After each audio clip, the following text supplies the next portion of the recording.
referees are calling, they're blind. Like I don't know what they're calling or they're told to call. I don't know if it's the WNBA Commissioner, Kathy Engelberg, calling these, making them do these goofy calls. It's not good basketball. It's pretty obvious. The fans see it.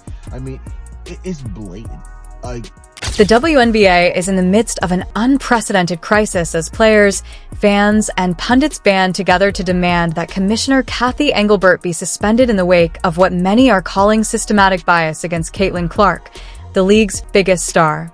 The outstanding rookie for the Indiana Fever has been the focus of constant physical abuse, dubious refereeing calls, and what seems to be a concerted effort to lessen her contribution to the game. What is the Caitlin Clark effect? And here is what Google told me. The Caitlin Clark effect refers to the significant increase in popularity and visibility of women's basketball, particularly in the WNBA, driven by the rising star of Caitlin Clark. Her record-breaking performances and engaging personality have captivated audiences, leading to increased attendance, media coverage, and overall interest in the sport. The basketball world has reached a breaking point that jeopardizes the fundamental foundation of women's professional basketball, with Clark currently out due to injury and growing indications of preferential treatment towards specific clubs. The main points of contention are Engelbert's incapacity to address growing worries about player safety and competitive integrity, apparent bias against Clark, and chronic officiating shortcomings. This month, the chickens was coming home to roost for the WNBA, because I'm telling you right now, there has been a lot of spooky things going on and people is tired of it, and quite frankly, the viewership is going down. See, the viewership was supposed to have been going up exponential, bang, how it took off last year, and I'm here to tell you that is not happening. Only team that is averaging 1 million views per game and looking like it's on track to maintain their viewership for the most part. When the Indiana Fever revealed that Caitlin Clark would be out for at least 2 weeks due to a left quadriceps strain on Sep 08, 2025, the situation reached a breaking point. Following yet another contentious game against the New York Liberty, in which Clark played for almost 38 minutes while subjected to what many onlookers described as intentional physical abuse, this injury occurred. I'm telling you right now, man, Caitlin Clark's shot was off, bro. These last couple games, she was not shooting well from three. We all seen it. She's missing a bunch of shots. I believe Caitlin Clark been hurt, bro. There is nothing more suspicious about the time. After months of what fans are describing as systematic harassment, Clark finds herself on the injured list just when she was becoming the WNBA's face. However, this is when everything starts to go completely bonkers. This goes beyond a single injury or poor performance. We're discussing a trend that is so overt and clear that even casual basketball fans are beginning to wonder if they are witnessing a genuine sporting event or some sort of staged drama intended to control the league's biggest star. The issue at hand. If you find it entertaining, kindly subscribe. The league's marketing strategy, which relies heavily on Clark's celebrity, stands in stark contrast to her treatment. Although Clark had a revolutionary effect on WNBA revenue and media partnerships, according to Engelbert, her administration permitted referees to use excessive aggression against her. Even the most conspiracy-minded sports enthusiasts would take notice of the picture painted by the numbers, which are unmistakable. A concerning tendency is shown by statistical analysis and game footage. Referees frequently penalized Clark for minor infractions while ignoring fouls against her. Clark was given a technical penalty in one game for shouting, "Come on," after opponents committed uncalled fouls. The claims that officials were ignoring whistleblowers in an attempt to lessen her influence were stoked by this double standard. Take a look at this astounding statistic. This season, Caitlin Clark has been the target of 17% of all flagrant fouls in the WNBA. Give that some time to sink in. In a league with hundreds of players, one player has received almost one of the most severe fouls in the sport. However, it becomes even more absurd. Only the Chicago Sky had committed 80% of such egregious fouls against Clark. How likely is it that something would occur by accident? Almost nothing. If you were struck by lightning on a leap year, you would have a higher chance of winning the lotto. Basketball is not what this is. Whistles and uniforms are being used in targeted harassment. The only conclusion I can come to is they Right. want they want it to fail. They're calling hand check fouls on their biggest player. Could you imagine LeBron getting hand check fouls, or anybody, SGA, whomever, the biggest stars getting hand check? Yes, it may not be the only reason, but it doesn't help. You're absolutely right. But yes, you're sitting that star player, that cash cow, on the bench, and honestly, she is WNBA. Caitlin Clark is the only reason people are watching. Sells out home and away every single game. The WNBA's leadership appears anxious to reject the data's message. A thorough examination of the 2025 season indicates that 35 egregious fouls were called around the league. 6 of them were directed towards Clark. To put this into perspective, Ariel Powers took 5 flagrant fouls in 35 games, compared to 4 flagrant fouls in 38 games for other elite players like Sada Sabali. The distinction is that, unlike Clark, those athletes weren't routinely singled out by particular clubs. Let's examine the Chicago Sky problem in more detail, though, because it is at this point that the conspiracy theories begin to resemble verified facts. Against Clark, the Sky did more than simply commit egregious fouls. They declared it to be their purpose. In 2025, Clark received 4 of his 5 flagrant fouls from Chicago players. Basketball isn't competitive like that. That is a well-planned effort to scare and harm people. The most annoying thing is that everyone witnessed it. On social media, fans were going crazy over it. Basketball analysts were recording every missed call, and not all while coaches were complaining to officials about it. Commissioner Engelbert and her officiating staff, however, persisted in acting as though nothing was amiss and that this was simply rivalry amongst rivals. A player that's worth paying the money for it. Caitlin Clark comes along. What do, WNBA? You beat her up. You treat her like crap. You treat her like she's dog doo-doo, dude. I never seen this in any sport, bro. Take the latest matchup against the New York Liberty, which should have been a showcase for the league's rising star. If you thought the egregious foul numbers were terrible, then you'll hear about the officiating mishaps that have dogged Clark's games. Rather, it evolved into a masterclass in basketball game rigging that preserved plausible deniability. Even casual onlookers were doubting the officials' skill and integrity because of their blatant partiality in the game. On drive after drive to the hoop, Clark was blasted with contact so clear that replay officials watching in slow motion couldn't ignore it. But there was no sound from the whistles. Meanwhile, the disparity in free throws was so lopsided that it appeared the fix was in place because Liberty players were getting phantom fouls on little contact.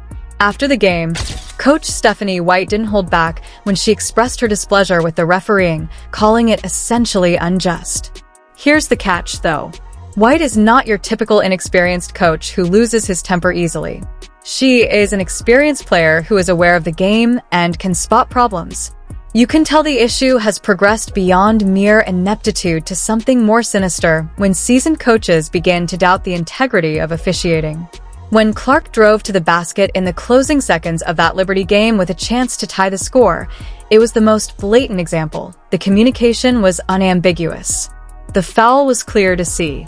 Nevertheless, the officials ignored their complaints and allowed New York to win a victory they didn't deserve. Fans start to wonder if they're witnessing a genuine competition or planned results because of this type of Now, this is what I'm going to say about this situation. Is the Fever players, you got to know, this is how they're going to ref your games. They're going to let Caitlin Clark be held, be hand-checked, have her arm chopped, and they're barely going to call fouls. Because of players are going to get away with what they get away with. If you allow a player to foul a player all game long, guess what? They're going to foul them all game long. This leads us to the crux of the issue.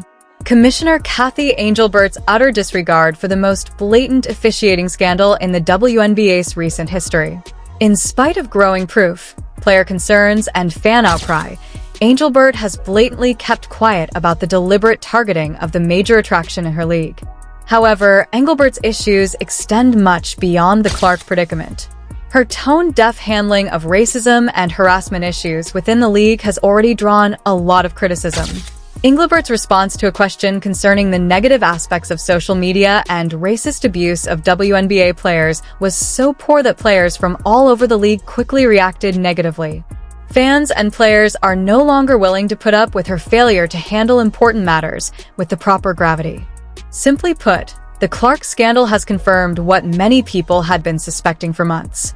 Angelbert is either unable or unwilling to shield the league's top players from blatant prejudice and deliberate targeting. The outcome is the same whether there is deliberate preference for some franchises or just plain ineptitude.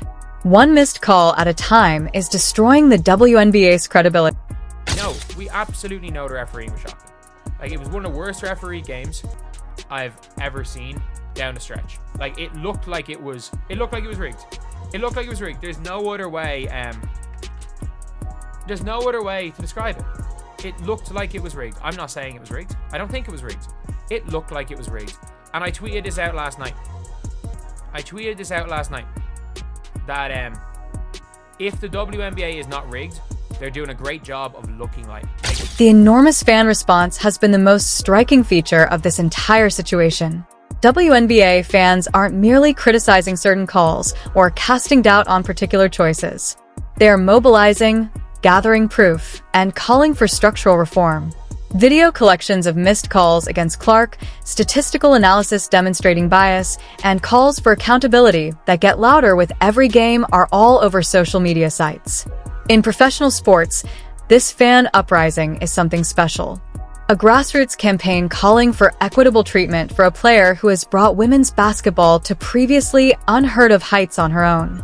Clark has had a revolutionary effect on the WNBA. Television ratings are rising, attendance is up, and the league is receiving more media coverage than it has ever had. Nevertheless, the league's leadership seems intent on allowing her to be beaten into submission rather than defending this golden goose. The irony is mind-blowing. The WNBA has been longing for a superstar for decades, and now it has one. A player with the ability to attract casual followers and create the kind of buzz that leads to growth and income.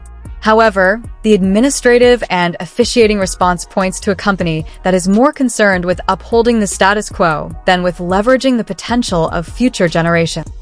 Avoided the WNBA referee question. He just said, he stated she could have got a bunch of calls, but she just skipped right over it. I think, again, that's why this year sustain the momentum we had last year and gain even new viewers, because if you look at, we're up triple digits in every category, in every demographic, and young people, old people, young girls and boys were having watch parties and watching our games, so it was incredible.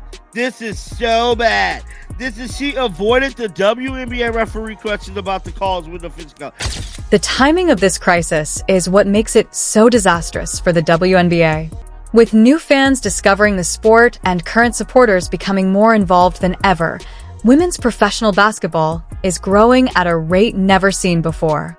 It was intended for Clark's rookie season to be a celebration of this advancement, a league's coming out party as it prepared to join the main professional sports. Rather, we're seeing a slow-motion catastrophe that might destroy all that the WNBA has fought to achieve.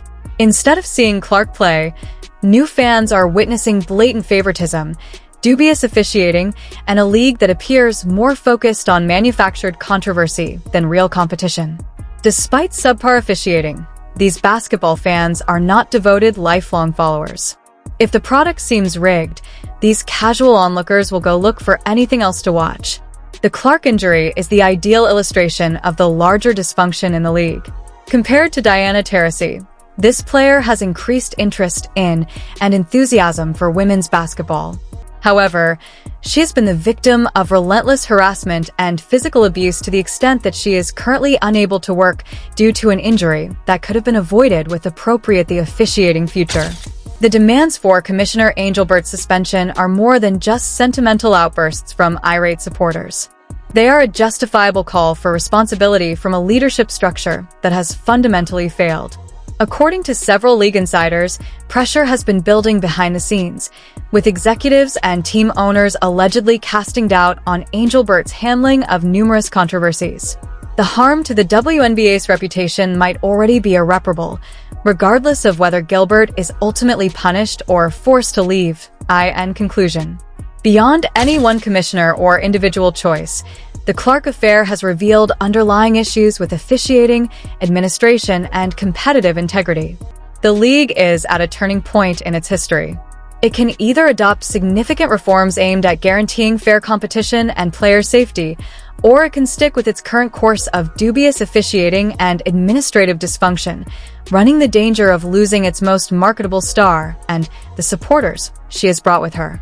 The decision ought to be clear-cut, but nothing can be taken for granted considering the WNBA's history under the current administration. Caitlin Clark is worthy of better. Better is due to the fans. Furthermore, the league's readiness to recognize these issues and take significant steps to resolve them will determine the future of women's professional basketball. Time is running out, and the WNBA runs the risk of losing the biggest chance in its history with every day that goes by without action.